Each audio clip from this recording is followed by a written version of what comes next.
All right, I'll get into my last one, and this is me just being a joke of myself because it's been a while since I've talked about the Cardinals. Let's talk about the Cardinals defense. I do think this will be a thing finally. The offense tapered off on me a little bit last year. Let's switch to the defense. They were 10th in EPA per play over the second half of the season. They dealt with a ton of injuries, especially up front. So that hodgepodge unit that does funky stuff even had to be more hodgepodgey and funky. They ranked 4th in adjusted games lost on defense last year.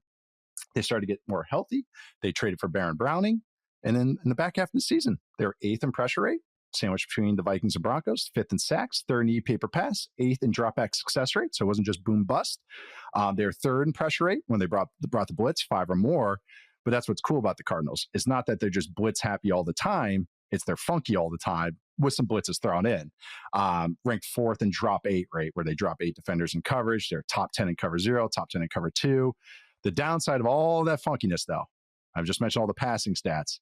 They were horrid against the run. And because when you want to do all that shifting and moving after the snap, offenses, especially good ones, are just going to road grade you, like the Seahawks did on their second matchup against each other. They're 31st in explosive run rate allowed, but 7th in run stuff rate allowed, which is good. So it's boom bust. Boom bust. Yeah. So that's the stat, like right there. That's what you have to look at with them. Ton of funky stuff. They have a division with McVay, Shanahan, Kubiak now in it that does so much motion. They do all that stuff with Budda Baker to, they hold the pen last. Budda Baker can insert how they want him to insert, which I think is a really cool thing. They can get away with it because Baker's so good. I'm curious if other defenses look at that. But I just want to talk about the new faces they added. I mentioned Browning. Baron Browning, after he joined the Cardinals in week 10 at the trade deadline, he ranked 6th in the NFL in pressure rate. 6th. Chop Robinson, Myles Garrett, Zadarius Smith, Micah Parsons, Chase Young, Baron Browning. He also ranked 7th in stop rate, which is a good tackle stat. Darius Robinson, their first-round pick, I don't think he'll be more than a goodish role player. He wasn't healthy for most of the year. They drafted Walter Nolan in the first round. They get guys like B.J. Ojulari, who missed his second year with an ACL injury, but had a nice, solid rookie year. They have Zaven Collins still, who kind of epitomizes this kind of chameleon defense. They still have Mac Williams.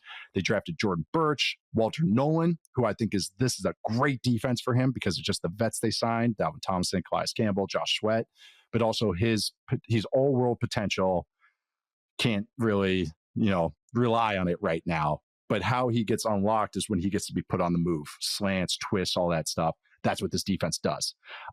So I just think they went and had some beef with Tomlinson, Campbell, Sweat a little bit too on the outside, some real talent on top of the funkiness.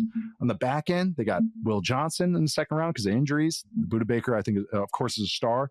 Jalen Thompson's a fine player. Max Melton had some nice moments as a rookie. Garrett Wilson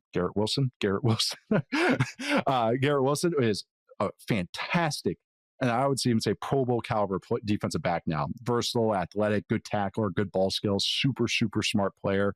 But I don't know, man. This defense was interesting last year. I said Garrett Wilson. Garrett Williams, who I want to praise right now, is really good. Garrett Williams. I was like, why does it sound weird? They were funky and interesting, and now I think it's interesting in a good way. And I think they could easily be, not easily, but I think they'll be a top 10 defense this year. I know we'll do a top 10 offense, top 10 defense pod.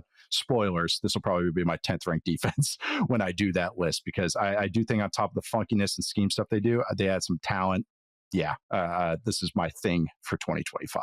And also I got to keep my Joe DiMaggio hitting streak of mentioning the Cardinals on every single show alive. Yeah. I told you I'd be a character. They got a little like glass cannon to them, we're gonna get you or we're gonna get got. So I think they needed to add some more players to that. Because last year, like you said, I thought the 31st for explosive runs with 7th stuff rate. We're getting you or you're getting us. No in between. We need more normal. Yeah. Yeah.